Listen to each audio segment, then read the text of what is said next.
Good evening, Africa. Good evening, African Confessions. I am back with another episode. There is a message that I want to share with you guys. The message reads like this: Dear African Confessions, please post for me. It was in the year 2010. I went to Mozambique to go visit a witch doctor who does money making rituals.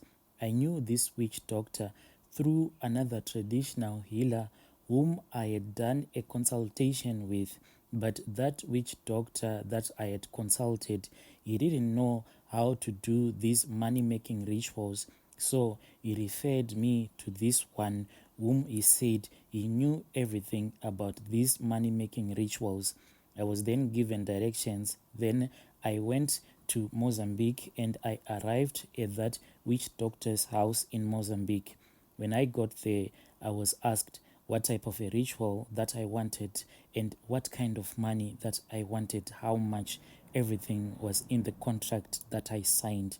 So I said I just wanted to be a thief because back in my country I was doing hijackings and stuff. So I needed something to strengthen me. I wanted to steal and disappear. Which thief doesn't want that ability to steal and to disappear? So they took me into another compound. In that compound, there was a huge clay pot. That huge clay pot was full of different types of round stones that were inside. There were red stones, black and white stones. All of them were very small. So then the witch doctor gave me an instruction. He placed those stones on the ground and he pointed at those stones and he said to me, pick them up, but pick only the black ones and swallow them. Swallow as many as you can. Then he started to laugh. I didn't know why he was laughing at me. He laughed each time that I tried to swallow a stone and failed. The stones were small enough to be swallowed, but we all know that a stone is a stone. It is not easy to swallow a stone. It hurts when you are swallowing it.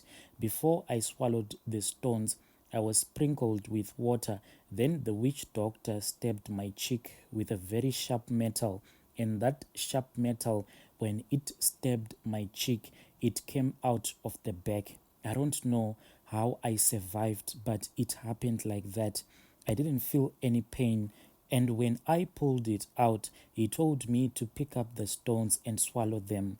I tried to swallow a lot of stones, but I only managed to swallow 7 stones, and the 8th one couldn't go down. It refused to be swallowed. I felt as if I wanted to vomit the more that I tried to swallow that stone. Then he told me to spit out the stone that was refusing to be swallowed. Then he said to me, put that stone into your pocket. That stone is going to give you all the money that is in the world. Wherever you go, make sure that you have this stone in your pocket. Make sure that you don't leave this stone here in my compound. Then that witch doctor started to laugh at me.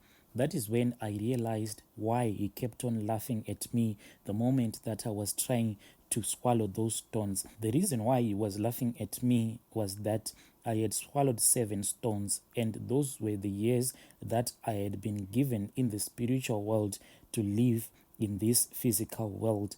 I had traded all the years that God had given unto me to live in this physical world with the wealth that was there in the spiritual world. Let me tell you something. The spiritual world is all about sacrifices. It is about give and take. In order for you to receive something that is in the spiritual world, you have to give out something into the spiritual world. So I had traded all the years that God had given unto me at the time of my birth. And the contract that I had signed was that I had to live the years according to the stones that I had swallowed. In return, I had to be compensated with the wealth that was there in the spiritual world, but which was not yet given unto me. In short, I had told God that I was not patient enough to wait for the wealth that he had given unto me that was yet delivered unto me.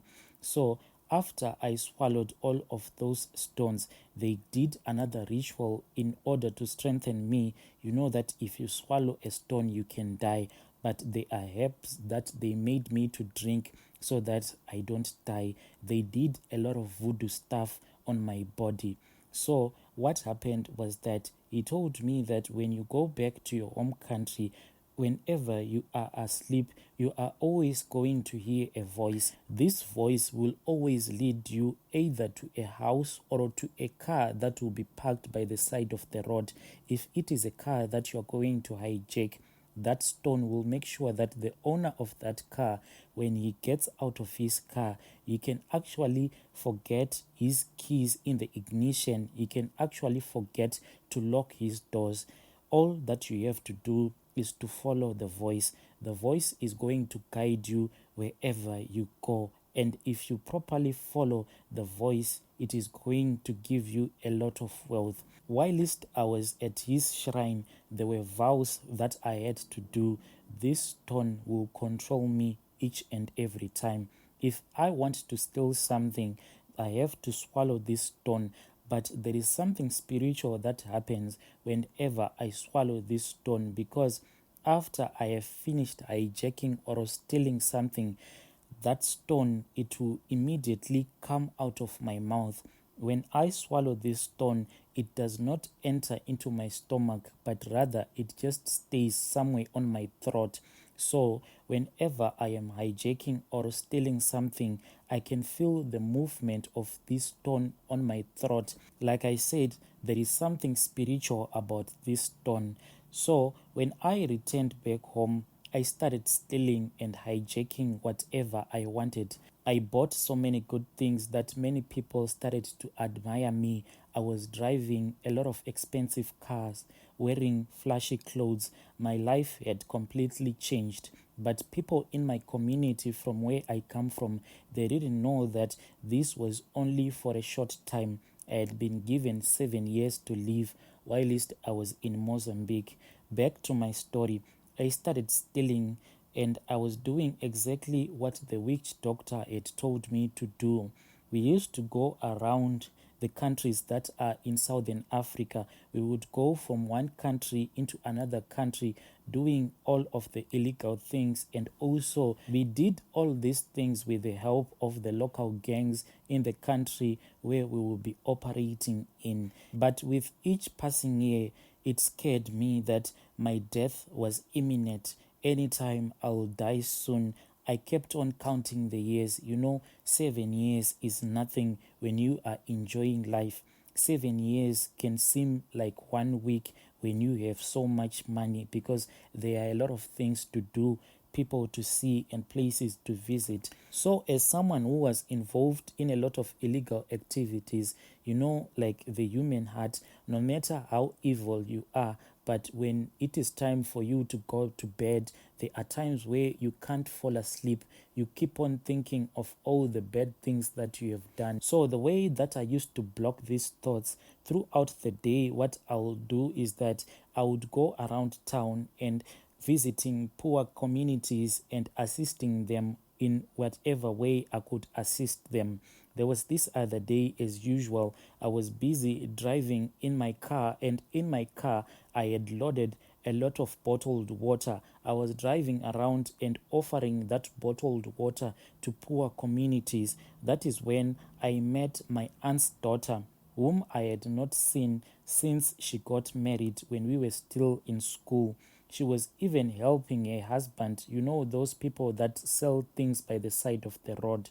When I saw her, I stopped my car. But to my surprise, when I gave her the money so that she can go to town with her husband to buy some groceries, that is when she told me that she had been waiting for this day and she had been praying unto God, saying that if only she get that opportunity to speak with me again, she knew that her life was going to change forever. I said to her, if you want us to speak, we cannot talk here in public. You can come to my house. So I gave her my phone number, but this we did in secret without her husband noticing. Then one day she came to my house, then we started to talk. when I told her everything, because like since high school, she was like a good friend to me. There was no reason to keep this secret from her. I told her the truth. I told her that everything that she was seeing in my house, it was a result of the ritual that I did in Mozambique. I laughed with her when I told her, look at this. You see all the cars that I drive. It is just ritual money. It is all fake. None of those cars are real. So as I was speaking with her, I was amazed by her courage. That woman was so courageous. She didn't even panic when I told her that I was just another ritualist. And she said that she always suspected that I was going to be a ritualist and I was going to be rich. I asked her, what do you mean when you say that you always suspect that I was going to be a ritualist? She said, the way that you used to hustle, even when we were still in high school, I knew that there was something special about you. So she said to me that she also wants to be involved in this ritual money that I was into because she had suffered so much. Then I took out my stone and I said, take a look at this. This is what gives me money. And she was like, what? Are you for real? And she was in shock. But that woman was so courageous. She grabbed that stone for me and she said, you can go and get another stone. If this stone is the one that has given you all of this money, I am going to keep this stone to myself. You can go back to Mozambique and get another stone, but this stone is now mine. I said to her, look, I know that you also want all of these material things that I have, but you have to make your own sacrifice. If you want, I can go with you to Mozambique, thinking that she was going to refuse. But she said, no, tell me more. Tell me, how can I join this? Because I want to be a part of this, even if it means I have to worship the devil. I am so ready to do that. I am tired of poverty. She agreed, but I didn't tell her everything. I was not honest about the oath and the vows that she had to keep if she became a ritualist. I felt sorry for her when she told me that things were not okay in her marriage. They were always arguing with her husband. They were about to get divorced. I cannot say that I helped her out of my good heart, no, but the main reason that I assisted her to become a ritualist, I was afraid that my time was almost up. I didn't want to die alone. When we arrived in Mozambique, he asked me if things were going well with me, and I told him, yes, everything is going well, but I was just stressed about the little time that I had left. He started to laugh and he laughed and he said, yes, I know that 7 years is nothing when you are rich. But now that you have brought me another client, I owe you a favor. He then took me back into that room where I had swallowed those 7 stones. He sat down and he gave me an instruction to sit down as well. He took out that clay pot that was filled with stones and he gave me an instruction to take as many stones as I could and put them on the floor. And he said to me, swallow these stones, swallow as many as you can. Then he started to laugh. He laughed and he laughed. But this time I was not stabbed on my cheek with anything. I tried to swallow as many stones as I could. In my mind, I told myself that if only I can swallow about 34 to 35 stones, I know that I will enjoy a good life. But I only managed to swallow 4 stones. I tried so hard to swallow the 5th one, but that 5th stone refused. I actually vomited the other 2 stones, meaning that I only swallowed 2 stones, meaning that I had only added 2 more years to the 7 years that I had been given previously, making them 9 in total. These stones are in different colors and they have different meaning, he said. They represent something. Some are for those who no longer want the ritual money, but it depends on your luck. You can try to do that voodoo ritual, but he gave me a disclaimer. He said to me, if you do that voodoo ritual and if you die, you die. There is no more coming back. They can work for some and not for some people. Some are for adding years, like the ones that I did, and some are for subtracting them. That witch doctor then gave me an instruction. He said to me, go and collect your friend. I want to have a chat with her. So I went outside, then I called her, and both of us we returned into that room where that witch doctor was in. That woman, my friend, was given the stones to swallow, but she couldn't even swallow one stone. She was struggling that even the witch doctor shook his head and asked if she was serious about wanting the ritual money. And she cried. She said yes, she wanted the money. He then gave her the white stones and she managed to swallow only 3. And the witch doctor said, go, you will see what will happen ahead. But what bothered me was that she didn't do what I did, because I swallowed the black stones, but she swallowed a white stone. Then my friend, whom I'm going to call Fabi, she started going out at night, bringing money home. So I asked her where she was getting the money. She said she didn't know because she didn't understand what was happening whenever she disappears into the night.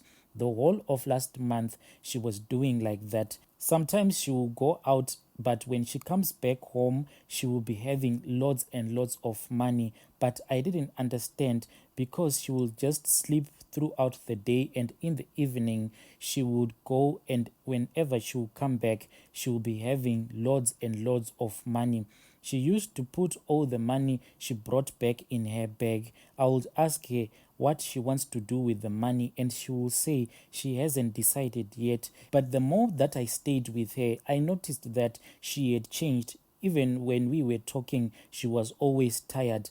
I thought it was the water that she was given to drink before she swallowed the stones that was making her tired all the times. I saw that there was something the witch doctor had done that I could not understand, and it was not good. This friend of mine showed no interest in life whatsoever. Ever since high school, my friend was someone who was always excited about life, no matter how poor she was. But here I was with her, she was someone who didn't care about life anymore. She was no longer excited. All that she wanted to do now was to sleep and to sleep and to sleep. Then at night, in the middle of the night, she will just get out of the house, and whenever she comes back, her bag will be full of money. There was this other night, it was in the middle of the night, she then started vomiting. So I rushed over to her room and I saw that she was throwing up all those small stones, and within few minutes she was gone. She just died like that.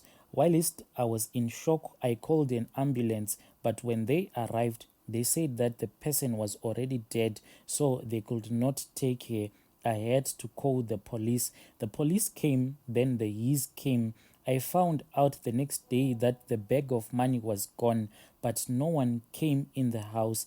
My dear friend died without enjoying a single cent that she had stolen. But now I am suspecting that witch doctor back in Mozambique. He did something sinister to my friend. He was so cruel. I think that he used my poor friend. But I wondered why, because the witch doctor was poor. But what I don't understand is the witch doctor clearly said to me that he is in no need of money, because whatever he needs, he can get in an instant. We recently buried my dear friend, but I have been blaming myself for killing my aunt's child. Life is hard now. I have even contemplated the thought of killing myself. I am no longer happy in my heart. That is why I have decided to send you this message. It is just a warning to those who want to participate in this thing. It is not worth it being a ritualist. If I had known, I would not have killed my aunt's child. This money is fake. I still have nothing even after this ritual. There is this story that I want to tell you, my brother. I have this beautiful car. One day, if I am going to get the time to write to you, I'll tell you everything about this beautiful car. If you see me driving down the road, you can actually think that this is a car, but it is not a car at all, my brother. Yo, dear listeners, right there was a message that I received from Anonymous. Please let us talk about this issue in the comment section. I can't wait to hear the story where he says he has a beautiful car, but it is not a car at all. Please let us meet again in the following episode.